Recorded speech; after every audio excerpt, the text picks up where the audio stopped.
Selamat siang teman-teman. Perkenalkan, nama saya Oktovina Efriani Ramandei.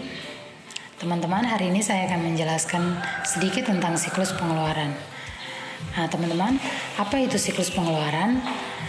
Siklus pengeluaran adalah suatu rangkaian kegiatan bisnis dan pengolahan data terkait yang berhubungan dengan pembelian dan pembayaran barang dan jasa. Tujuan utama dari siklus pengeluaran itu sendiri yaitu untuk memudahkan pertukaran kas dengan pemasok barang atau jasa perusahaan. Yang ketiga teman-teman, fungsi dari siklus pengeluaran itu ada 7. Yang pertama, mengetahui akan kebutuhan barang tersebut. Yang kedua, menempatkan pesanan, menerima dan menyimpan barang.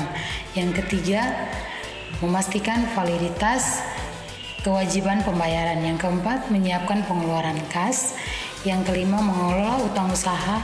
Yang keenam, memposkan transaksi ke dalam buku besar umum. Dan yang ketujuh, menyiapkan laporan keuangan dan laporan manajemen yang diperlukan. Yang paling penting yang akan orang bahas dalam siklus pengeluaran yaitu aktivitas dasar siklus pengeluaran. Ada 5 aktivitas dasar siklus pengeluaran. Yang pertama, aktivitas permintaan pembelian barang atas kebutuhan barang dan jasa. Aktivitas permintaan pembelian barang atas kebutuhan barang dan jasa dilakukan dalam dokumen Purchase Requisition. Dokumen Purchase Requisition yaitu dokumen yang berisi tentang daftar pemesanan yang meliputi tujuan pengiriman barang, tanggal pemesanan, nama dan jenis barang dan serta kuantitas pemesanannya seperti bagaimana. Nah, di sini setiap departemen akan mendata barang-barang yang akan dibeli. Setelah itu dokumen atau pendataan barang-barang tersebut akan diserahkan kepada departemen pembelian.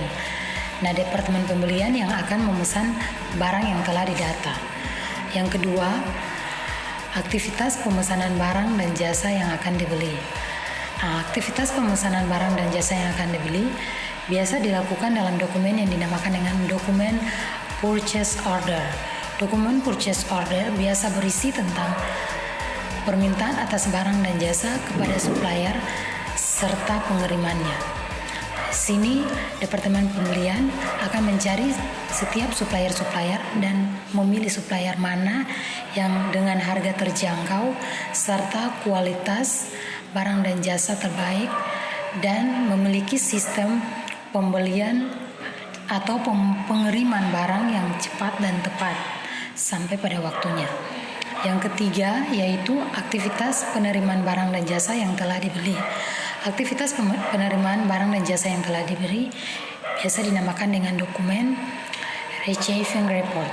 Nah, pada dokumen Receiving Report ini berisi tentang pengakuan penerimaan barang dan jasa yang meliputi tanggal diterimanya barang, jenis dan kuantitas barang yang telah diterima serta asal pengirimannya dari mana, supplier mana, dan nomor purchase order. Dan yang keempat, aktivitas persetujuan faktur dan supplier. Aktivitas persetujuan faktur dan supplier dilakukan dalam dokumen yang dinamakan dengan dokumen Purchase Page K. Dokumen ini berisi tanggal pembuatannya, tanggal pembayaran, serta jumlah harga barang dan jasa yang diterima berdasarkan source dokumen. Source dokumen sendiri itu merupakan 3 rangkaian dari 3 dokumen atau 3 aktivitas yang tadi telah saya jelaskan, yaitu dokumen Purchase Requisition, dokumen Purchase Order, serta dokumen Receiving Report. Yang kelima, aktivitas pembayaran atas pembelian barang dan jasa. Aktivitas pembayaran atas pembelian barang dan jasa merupakan aktivitas yang dokumennya dilakukan pada dokumen pengeluaran kas. Pada dokumen pengeluaran kas ini terdapat dokumen yang berisi tentang tanggal pembayaran, jumlah harga yang harus dibayar, serta nomor fakturnya kayak bagaimana. Di sini saya akan mewawancarai pemilik toko Blessing untuk membuat tugas kuliah, mata kuliah sistem informasi akuntansi. Pas mau pulang ke ini. Sebelumnya kita perkenalan dulu sama Om. Pas mau pulang. Om nama siapa? Saya Alfa. Boleh dipanggil Om atau Mas? Oh, terserah. Mas Alfa. Mau tanya sedikit tentang siklus pengeluaran. Pertanyaan saya, Mas Alfa Mas Alfa PKK ini sudah buka berapa lama? Oh, kira-kira 8 tahun. Dari tahun 2012 berarti ya. Mas Alfa motivasi membuka ini? Oh, tadinya ya sampai sekarang ya ingin melayani kebutuhan mahasiswa supaya kita bisa membantu mahasiswa jauh-jauh dengan harga yang lebih syukur-syukur bisa lebih murah dari Manado karena kita ambil dari pabrik, sehingga itu motivasi kita untuk bisa jadi berkat. Mahasiswa dapat harga murah, dapat barang yang mungkin lumayan lengkap itu dan harga yang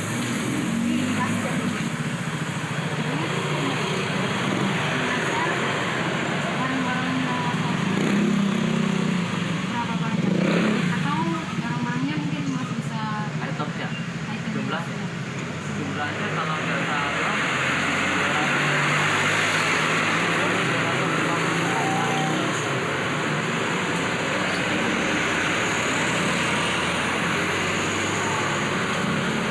Barang yang paling banyak tergantung. Kalau waktu mahasiswa baru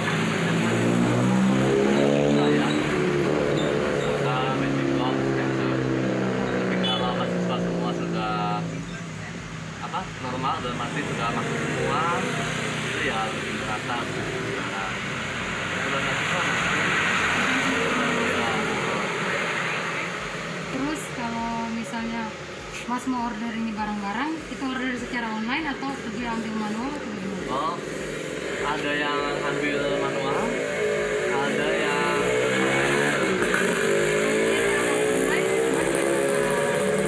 Pesan di mana? di pabrik kita. Jadi saya yang ambil dari pabrik itu Yako, Green Knight, ini lemari-lemari juga ambil dari pabrik. Gitu. Kalau yang manual biasa? Manual cuma barang-barang plastik gitu, bekas sabun, tempat sendok, ember. Oke, mungkin itu wawancara singkat dari saya, Mas. Terima kasih karena sudah bersedia untuk diwawancarai. Terima kasih teman-teman. Itulah tadi materi singkat tentang siklus pengeluaran. Di sini saya akan menjelaskan, selanjutnya saya akan menjelaskan lebih lanjut tentang perbandingan antara materi siklus pengeluaran yang saya dapat dengan wawancara singkat saya kemarin kepada pemilik toko Blessing, di mana toko tersebut menjual perlengkapan kos. Nah, perbandingan antara materi yang saya dapat dengan hasil wawancara kemarin secara keseluruhan yaitu sama, mulai dari permintaan pembelian barang atas kebutuhan barang dan jasa, pemesanan barang yang akan dibeli, penerimaan barang yang telah dibeli, persetujuan faktor dan supplier, hingga kepada pembayaran barang dan jasa yang telah dibeli. Semua dilakukan melalui tahap yang sama, di mana pemilik toko tersebut akan mementingkan permintaan barang-barang yang sesuai dengan kebutuhan mahasiswa karena toko tersebut tinggal di sekitaran kampus.